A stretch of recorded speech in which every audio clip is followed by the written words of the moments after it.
নমস্কাৰ ছাত্ৰ ছাত্ৰীসকল আশা কৰোঁ তোমালোক সকলো ভালে আছা মোৰ নাম শ্ৰী ৰিমচিম বৰদলৈ মই চৰকাৰী আদৰ্শ মহাবিদ্যালয় কাজিৰঙাৰ অৰ্থনীতি বিভাগৰ এগৰাকী সহকাৰী অধ্যাপিকা আৰু তোমালোকক মই অৰ্থনীতি বিজ্ঞানৰ ওপৰত ক্লাছসমূহ লৈ আছো আৰু যোৱা ক্লাছত মই বিশেষকৈ অসমৰ বাজেটৰ ওপৰত এটা আলোচনা দাঙি ধৰিলো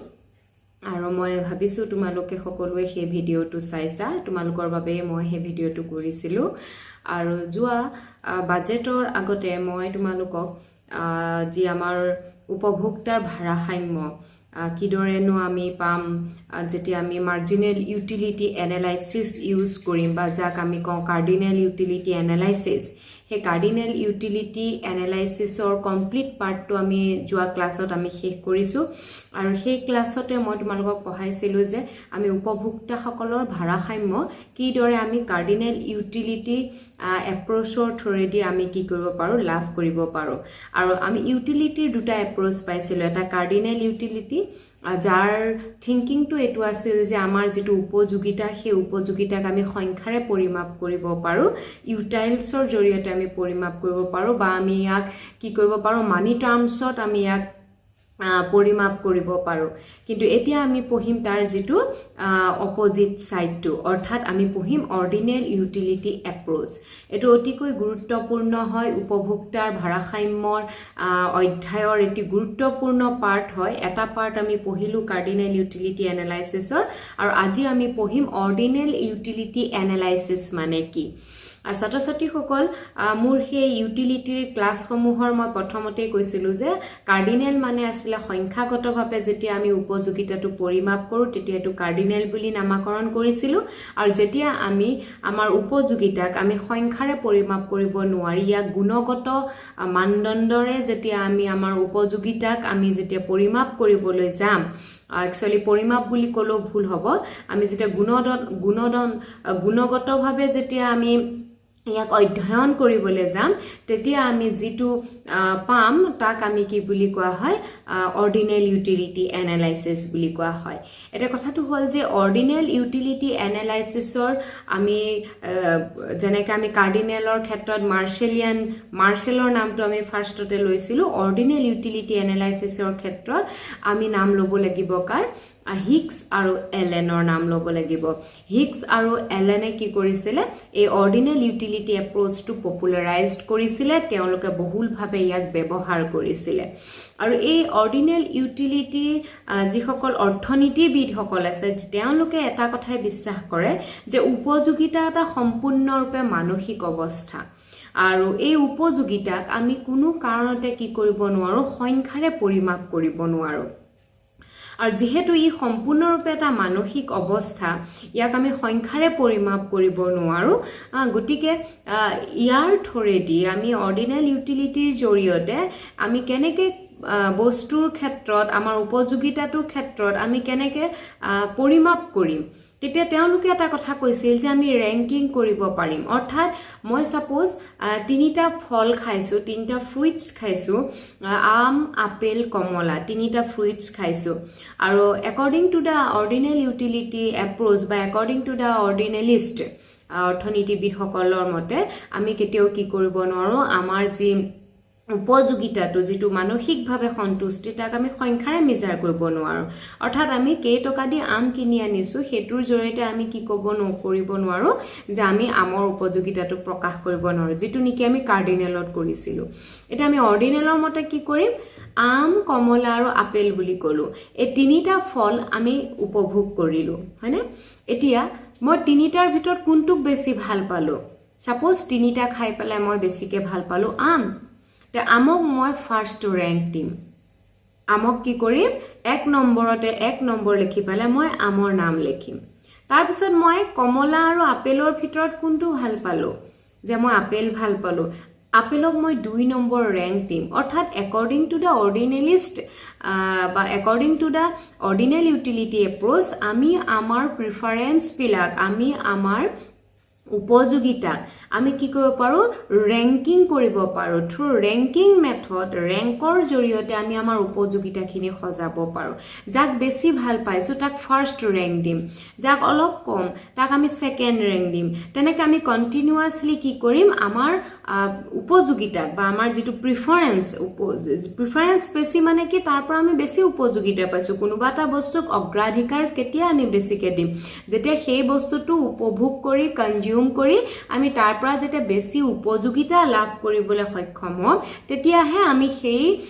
বস্তুটো কি দিম বেছিকৈ অগ্ৰাধিকাৰ দিম তে হাইয়েস্ট যাক অগ্ৰাধিকাৰ দিম তাৰ মিনিংটোৱে হৈছে যে তাৰ পৰা আমি উপযোগিতা কি হৈছে বেছিকে লাভ কৰিছো গতিকে ছাত্ৰ ছাত্ৰী সকল অৰ্ডিনেল ইউটিলিটি এপ্ৰোচ ই সম্পূৰ্ণ এটা অপোজিট সাইড হৈছে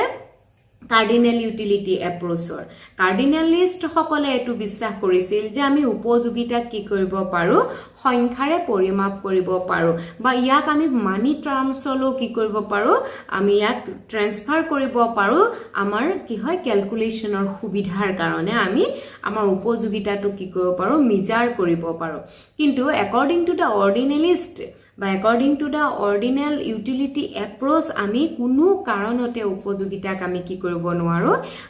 সংখ্যাৰে পৰিমাপ কৰিব নোৱাৰো গতিকে the ordinal utility approach is based on the fact that the utility of a commodity cannot be measured in absolute quantity but however it will be possible for a consumer to tell subjectively whether the commodity derives more or less or equal satisfaction when compared to another or we can say that the ordinal utility approach implies that the consumer is capable of simply comparing the different levels of satisfaction অর্থাৎ আমি ইয়াত compare কৰিব পাৰো আমাৰ level of satisfaction to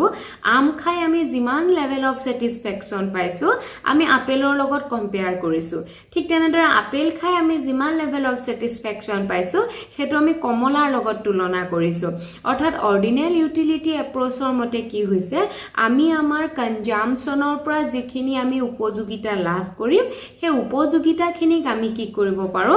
এটা আনটোৰ লগত কি কৰিব পাৰো compare কৰি চাব পাৰো গতিকে Comparison is another most important part of ordinal utility approach. অর্থাৎ কার্ডিনেলত আমি compare to নাহে অর্ডিনেলত কি হয় এটা দ্ৰব্য উপভোগ কৰি পোৱা উপযোগিতাটো আমি আন এটা দ্ৰব্য উপভোগ কৰি পোৱা উপযোগিতাৰ লগত কি কৰো compare কৰো গতিকে এটো এটা তোমালকে মনত ৰাখিবা যে comparison to অকল পসিবল কিহৰ ক্ষেত্ৰত হয় অৰ্ডিনেল ইউটিলিটি এপ্ৰোচৰ ক্ষেত্ৰত ইয়াৰ উপৰিও আমি জানো যে যেহেতু ই এটা psychological phenomena আমি subjectively yak express কৰিব পাৰো subjectively objectively বুলি কোৱা নাই object to হৈ যায় আমাৰ marginal utility ক্ষেত্ৰত বা আমাৰ যি cardinal utility ক্ষেত্ৰত তাত object pin point আমি কি কৰিব পাৰো যে মই আম খাই পেলে 20 utils পাইছো আমি ডাইৰেক্টলি মেনশন কৰি দিব পাৰো কিন্তু ইয়াক subjectively বুলি এই কাৰণে কোৱা হৈছে বৰ্ণনামূলক ভাবে আমি ইয়াক কি কৰিব পাৰো উপযোগিতাটো প্ৰকাশ কৰিব পাৰো বৰ্ণনামূলক ভাবে কাৰণ আমি ইয়াত লিখিব লাগিব আমি ক'ব লাগিব যে আমটো আপেলতকৈ বেছি খাবলৈ সুন্দৰ বা আম খাই মই আপেলতকৈ বেছি সন্তুষ্টি লাভ কৰিছো এটো বৰ্ণনা কৰিলো মই হেকানে এক সাবজেক্টিভলি আমি কি কৰা হয় ইউটিলিটিটো আমি এক্সপ্ৰেছ কৰিব পাৰো আৰু ইয়াত আৰু এটা কথা হল আমি Simply যদি কবলে যাও a method of ranking the preference is known as ordinal utility approach অর্থাৎ ranking method টুকে আমি ordinal utility approach বুলি কব পাৰো গতিকে ছাত্ৰ ছাত্ৰী সকল বৰ বিশেষ বেলেগ একো নহয় দুটাৰ মাজত ডিফাৰেন্স টু মই এটোৱে কৈছো যে আমাৰ ordinal utility approach টু সম্পূৰ্ণৰূপে তেওঁলোকে বিলিভ কৰে যে আমাৰ ইউটিলিটি টু এটা সাইকোলজিক্যাল ফেনোমেনা মানসিকভাৱে জড়িত এটা বস্তু হয় যেটো নেকি কি হয় প্ৰত্যেক ব্যক্তিৰ বাবে বেলেগ বেলেগ হ'ব তুমি এটা দ্ৰব্য খাই পোৱা উপযোগিতাটো আন এজন ব্যক্তিয়ে সেই সমান পৰিমাণে নাপাবও পাৰে আৰু এই উপযোগিতা আমি কোনো কাৰণতে কি কৰিব নোৱাৰো যেহেতু ই মানসিকভাৱে জড়িত যেহেতু ই সাইকোলজিক্যাল ফেনোমেনা ইয়াক আমি সংখ্যাৰে পৰিমাপ কৰিব নোৱাৰো ইয়াক আমি কি কৰিব পাৰো আমাৰ প্ৰিফাৰেন্স বিলাক আমি ৰেংকিং কৰিব পাৰো ৰেংকিং মেথড বুলিও ইয়াক কোৱা হয় আৰু এটা বেস্ট আৰু এটা কথা হৈছে যে ইয়াক সাবজেক্টিভলি এক্সপ্ৰেছ কৰা হয় নট এবসলিউট টাৰ্ম আমি এবসলিউটলি ইয়াক কি কৰিব নোৱাৰো প্ৰকাশ কৰিব নোৱাৰো আৰু ইয়াৰ জৰিয়তে আমি কি কৰিব পাৰো আমাৰ উপযোগিতা সমূহক আমি কম্পেয়াৰ কৰিব পাৰো আমি তুলনা কৰিব পাৰো অৰ্থাৎ যি অৰ্ডিনেল ইউটিলিটি এপ্ৰোচ আছিল তাৰ জৰিয়তে আমি তুলনামূলক অধ্যয়ন এটি বৰ্ণনামূলকভাৱে আমি কি কৰিব পাৰো গতিকে ছাত্ৰ-ছাত্ৰী সকল এই মেথডৰো যেনেকৈ আমি কাৰ্ডিনেল ইউটিলিটিৰ ক্ষেত্ৰত কিছুমান অভিধাৰণা পাইছিলো অৰ্ডিনেল ইউটিলিটি এপ্ৰোচৰ ক্ষেত্ৰত কিছুমান এজাম্পচন আছে অভিধাৰণা আছে ইয়াৰ প্ৰথম যেটো এজাম্পচন হৈছে হেতু হৈছে ৰেশনেলিটি অৰ্থাৎ ইয়াত বিচাৰ বিবেচনা সম্পন্ন বুলি এজন উপভোক্তাক ধৰি লোৱা হয় অৰ্থাৎ সেই উপভোক্তাজনৰ প্ৰথম আৰু প্ৰধান উদ্দেশ্যই হ'ব to maximise his level of satisfaction অৰ্থাৎ এজন উপভোক্তা ৰেশনেল বুলি তেতিয়াহে কোৱা হয় যেতিয়া সেই ব্যক্তিজনে নিজৰ যি উপযোগিতা বা নিজৰ যি অভাৱ সেই অভাৱসমূহ পূৰণ কৰাৰ লগতে তেওঁ কি বিচাৰিব তাৰ পৰা তেখেতে সম্পূৰ্ণ সন্তুষ্টি লাভ অৰ্জন কৰিব পৰাটো বিচাৰে অৰ্থাৎ সম্পূৰ্ণ সন্তুষ্টি লাভ অৰ্জনেই হৈছে এজন ৰেশনেল ব্যক্তিৰ লক্ষণ গতিকে এই অভিধাৰণাই অৰ্ডিনেল ইউটিলিটি এপ্ৰোচৰ ক্ষেত্ৰত আমি কি ধৰো যে উপভোক্তা সকল কি হ'ব লাগিব এজন বিচাৰ বিবেচনা সম্পন্ন এজন কি হ'ব লাগিব ব্যক্তি হ'ব লাগিব ইয়াৰ উপৰিও এটা গুৰুত্বপূৰ্ণ অভিধাৰণা আছে যাৰ ওপৰত আমি প্ৰশ্ন আমি পোৱা যায় আৰু সেই অভিধাৰণাটো হৈছে ট্ৰেনজিটিভিটি এণ্ড কনসিস্টেন্সি অফ চইচ এই দুটা টাৰ্ম সোমাই আছে এটা হৈছে ট্ৰেনজিটিভিটি আৰু এটা হৈছে কনসিস্টেন্সি ট্ৰেনজিটিভিটিৰ অৰ্থটো হৈছে যে আমি সাপোজ আমি যদি মই এটা যদি কওঁ যে কি হৈছে যে মই আপেল সাপোজ মই কি হৈছে মই আপেল আমতকৈ বেছি ভাল পাইছো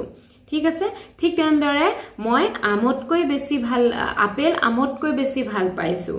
অৰ্থাৎ আম খাই পেলাই মই যিমান সন্তুষ্টি লাভ কৰিছো তাতকৈ বেছি মই কি পাইছো আপেলৰ পৰা সন্তুষ্টিটো লাভ কৰিছো আৰু ঠিক তেনেদৰে মই আকৌ কি হৈছো কমলাতকৈ আমত সন্তুষ্টিটো বেছি ভাল পাইছো গতিকে এটা এনেকুৱা হৈছে যে এজন মানুহে প্ৰিফাৰ কৰিছে মই যদি দ্ৰব্যকেইটাৰ নাম x আৰু y বুলি ইন্ডিকেট কৰো যে এজন মানুহে x to y প্ৰিফাৰ কৰিছে অৰ্থাৎ x ক বেছিকৈ প্ৰিফাৰ কৰিছে দেন y ঠিক তেনেদৰে আকৌ y to তেওঁ প্ৰিফাৰ কৰিব z তকৈ প্ৰিফাৰ কৰিব তো আল্টিমেটলি আমি এটো কৰিব পাৰো যে তেখেতে কি কৰিব পাৰে যে x to z অৰ্থাৎ মই কি ক'বলৈ গৈছো যে মানুহজনে কি ক'লে যে আপেলটো বেছি প্ৰিফাৰ কৰিছে আমতকৈ আৰু ঠিক তেনেদৰে কমলাতকৈ তেওঁ আকৌ আমটো বেছি প্ৰিফাৰ কৰিছে আল্টিমেটলি মই এটো ক'ব পাৰো যে তেওঁ কমলাতকৈও কি বেছি প্ৰিফাৰ কৰিব আম প্ৰিফাৰ কৰিব অৰ্থাৎ x to y যদি তেওঁ প্ৰিফাৰ কৰিছে ইপিনে y to z যদি তেওঁ প্ৰিফাৰ কৰিছে তেতিয়া হলে আমি এটো ক'ব পাৰো তে আল্টিমেটলি আমি ক'ব পাৰো x আৰু z কি বুলি ক'ব পাৰো সমান বুলি ক'ব পাৰো অৰ্থাৎ তেওঁ কি কৰিব কমলাটো তেখেতে কি কৰিব x to z অৰ্থাৎ তেওঁ x কমোডিটিটো z তকৈ বেছি প্ৰিফাৰ কৰিব অৰ্থাৎ আম যেনেকৈ প্ৰিফাৰ কৰিছিলে তেওঁ কমলাতকৈ আৰু আপেলতকৈ আৰু আপেলটো যেনেকৈ তেওঁ প্ৰিফাৰ কৰিলে কমলাতকৈ তেতিয়া হলে তেওঁ মই এটো ক'ব পাৰো যে তেওঁ কমলাটো আপেলতকৈ বেছি প্ৰিফাৰ কৰিছে বুলি অৰ্থাৎ x to y যদি প্ৰিফাৰ কৰে y to z যদি প্ৰিফাৰ কৰে আল্টিমেটলি তেওঁ x to z প্ৰিফাৰ কৰিব গতিকে এটো আছিল ট্ৰেনজিটিভিটি থিওৰি আৰু সেই থিওৰিটো কোট থাকে অৰ্ডিনেল ইউটিলিটি এপ্ৰোচৰ ক্ষেত্ৰত থাকে আৰু কনসিস্টেন্সিৰ ক্ষেত্ৰত এটো ক'ব লাগিব যে তেওঁ কি হ'ব যে তেওঁ যেতিয়া এটা দ্ৰব্য প্ৰিফাৰ কৰিব x to y যেতিয়া তেওঁ প্ৰিফাৰ কৰিব at A point of time এটা সময়ত তেওঁ যেতিয়া প্ৰিফাৰ কৰিব তেওঁ কেতিয়াও y to z প্ৰিফাৰ কৰিব নোৱাৰে অৰ্থাৎ কনসিস্টেন্ট হ'ব লাগিব অৰ্থাৎ তেওঁ স্থিৰতা থাকিব লাগিব তেওঁ কোনো খাল খলনি হ'ব নালাগিব অৰ্থাৎ মই যদি কওঁ যে মই আম আপেলতকৈ বেছি ভাল পাইছো সেই এটা সময়ত মই এটো ক'ব নোৱাৰো যে মই আপেল আমতকৈ বেছি ভাল পাইছো অৰ্থাৎ উল্টাকে মই ভাল পাব নোৱাৰো অৰ্থাৎ যিটো মই প্ৰিফাৰ কৰিছো সেই প্ৰিফাৰেন্সটো কি হ'ব লাগিব কনসিস্টেন্ট থাকিব লাগিব অৰ্থাৎ সেম হ'ব লাগিব কি খলনি হৈ থাকিব নোৱাৰে গতিকে এইটো এটা গুৰুত্বপূৰ্ণ অভিধাৰণা যে ট্ৰানজিটিভিটি অৰ্থাৎ মই যদি x to y প্ৰিফাৰ কৰো আৰু y to z প্ৰিফাৰ কৰো আলটিমেটলি মই x to z প্ৰিফাৰ কৰিম ঠিক তেনেদৰে কনসিস্টেন্সি যদি মই এটা পইণ্ট অফ টাইমত x to y প্ৰিফাৰ কৰিছো তেতিয়া হলে মই কি কৰিব নোৱাৰো y to x প্ৰিফাৰ কৰিব মই নোৱাৰো বেলেগ এটা পিৰিয়ড অফ টাইমত মই কি কৰিব নোৱাৰো যে মই y to x মই প্ৰিফাৰ কৰিব নোৱাৰো গতিকে এটো এটা ইম্পৰ্টেন্ট আমাৰ অভিধাৰণা আছিল ইয়াৰ পিছত আৰু এটা অভিধাৰণা হৈছে হেতু হৈছে নন সেটিয়েটি নন সেটিয়েটি আৰু সেটিয়েটি শব্দটো আমি আগতেও পাইছো মাৰ্জিনাল ইউটিলিটি এনালাইসিসৰ ক্ষেত্ৰত আৰু সেটিয়েটি এটা এনেকটা পইণ্ট আছিল যেটো পইণ্টত এজন উপভোক্তাই সৰ্বাধিক পৰ্যায়ৰ সন্তুষ্টি লাভ কৰে আৰু তাৰ পিছত তেওঁ কোনো ধৰণৰ লৰচৰ হ'ব নিবিচাৰে অৰ্থাৎ সেই পইণ্টটোতে তেওঁ কি হৈ যায় স্থিৰে থাকিব বিচাৰে ম্যাক্সিমাম লেভেল অফ যেতিয়া তেওঁ স্যাটিসফ্যাকশন পাইছিলে আৰু এই পইণ্টটোতে মাৰ্জিনাল ইউটিলিটি শূন্যৰ সমান হয় আৰু টোটাল ইউটিলিটি কি হয় ম্যাক্সিমাম লেভেল লাভ কৰে এতিয়া আমাৰ ইয়াত কি কৈছে অৰ্ডিনেল ইউটিলিটিৰ ক্ষেত্ৰত নন সেটিয়েটি অৰ্থাৎ কোনো ধৰণৰ সেটিয়েটি পইণ্ট লাভ নকৰে সেটিয়েটি পইণ্ট লাভ নকৰে মানে তেওঁ কি হয় বেটাৰ বা তেখেতৰ কি হয় লাৰ্জাৰ কোৱান্টিটিছৰ প্ৰতি প্ৰিফাৰেন্সটো কন্টিনিউ হৈ গৈ থাকে অৰ্থাৎ it is assumed that the consumer has not reached the saturation point of any commodity and hence he prefer larger quantities of all commodities অৰ্থাৎ তেওঁ উপভোগৰ ক্ষেত্ৰত যেতিয়া সেটিয়েটি পইণ্ট লাভ নকৰে অৰ্থাৎ তেওঁ ম্যাক্সিমাম লেভেল যেতিয়া যেহেতু লাভ নকৰে গতিকে ইয়াত কি হয় তেওঁ লাৰ্জাৰ কোৱান্টিটিছৰ প্ৰতি তেওঁৰ প্ৰিফাৰেন্সটো কি হৈ থাকে বাহি গৈ থাকে গতিকে এই তিনিটা নহয় ক'বলৈ গ'লে চাৰিটা হ'ব ট্ৰানজিটিভিটিটো এটা এক্সট্ৰা কনসিস্টেন্সি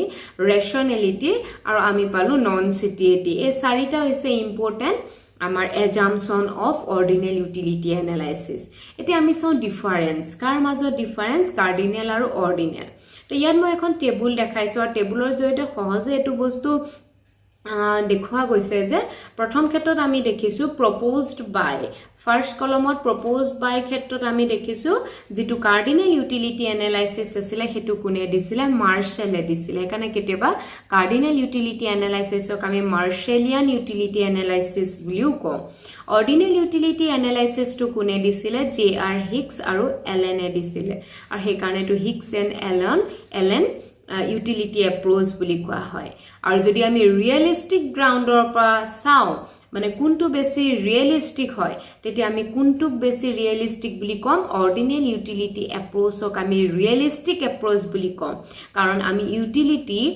অসম্ভৱ হৈ পৰে আমি সংখ্যাৰে পৰিমাপ কৰাৰ ক্ষেত্ৰত হেকাৰণে কাৰ্ডিনেল ইউটিলিটি এনালাইসিসটো লেস ৰিয়েলিস্টিক বুলি কোৱা হয় আৰু অৰ্ডিনেলটো মোৰ ৰিয়েলিস্টিক বুলি কোৱা হয় আৰু মেজাৰেবল গ্ৰাউণ্ডৰ পৰা যদি আমি চাওঁ আমি কাৰ্ডিনেলটো মেজাৰ কৰিব পাৰো কিন্তু অৰ্ডিনেল আমি মেজাৰ কৰিব নোৱাৰো আৰু এপ্ৰোচৰ ক্ষেত্ৰত হ'ব যে কাৰ্ডিনেল ইউটিলিটিটো কোৱান্টিটেটিভ হয় আৰু অৰ্ডিনেলটো কি হয় গুণগত হয় হেকাৰণে আমি ইয়াক কওঁ কোৱালিটেটিভ আৰু এনালাইসিস আমি কোনকেটা এনালাইসিস ব্যৱহাৰ কৰো কাৰ্ডিনেল ইউটিলিটিৰ ক্ষেত্ৰত আমাৰ মাৰ্জিনাল ইউটিলিটি এনালাইসিস এপ্লিকেবল হয় আৰু অৰ্ডিনেল ইউটিলিটিৰ ক্ষেত্ৰত আমি ইনডিফাৰেন্স কাৰ্ভ পঢ়িব লাগে ঠিক তেনেদৰে promoted by বুলি ধৰি ললে আমি কি ক'ব লাগিব কাৰ্ডিনেল ইউটিলিটিৰ ক্ষেত্ৰত নিওক্লাছিক্যাল ইকোনমিষ্ট সকল আছিল আৰু অৰ্ডিনেলৰ ক্ষেত্ৰত হ'ল মডাৰ্ন ইকোনমিষ্ট সকলে প্ৰমোট কৰিছিল আৰু এক্সপ্ৰেছডৰ ক্ষেত্ৰত আমি এটু ক'ব লাগিব যে আমি কাৰ্ডিনেল ইউটিলিটিৰ ক্ষেত্ৰত আমি নিউমেৰিক্যালি আমি এক্সপ্ৰেছ কৰো কিন্তু অৰ্ডিনেল ইউটিলিটি যেহেতু ইয়াত আমি সংখ্যাৰে পৰিমাপ কৰিব নোৱাৰো আমি এক নিউমেৰিক্যালি আমি কৰিব নোৱাৰো আমি ক'ব পাৰো যে আমি ৰেংকিংৰ থ্ৰেডি আমি কি কৰিব পাৰো আমি প্ৰিফাৰেন্স খিনি দেখুৱাব পাৰো আৰু মেজাৰমেন্ট অফ স্যাটিসফ্যাকশনৰ ক্ষেত্ৰত আমি দেখিছিলো কাৰ্ডিনেল ইউটিলিটিৰ ক্ষেত্ৰত ইউটাইলছ ব্যৱহাৰ হৈছিল ইউনিট অফ মেজাৰমেন্ট কি ব্যৱহাৰ কৰিছিলো ইউটাইলছ ব্যৱহাৰ কৰিছিলো কিন্তু যেহেতু আমি অৰ্ডিনেল ইউটিলিটিত আমি কোনো ধৰণৰ পৰিমাপ কৰা নহয় গতিকে ইয়াত পৰিমাপৰ এককৰো প্ৰয়োজন নাই গতিকে নো সাচ ইউনিটস বুলি লিখা আছে থিওৰি যদি আমি চাও থিওৰি আমাৰ কাৰ্ডিনেলৰ ক্ষেত্ৰত মাৰ্জিনেল ইউটিলিটিটোৱে হ'ব থিওৰি য'ত আমাৰ ল অফ ডিমিনিশিং মাৰ্জিনেল ইউটিলিটিটো আছিলে ইম্পৰ্টেন্ট বিধি আছিলে ল আছিলে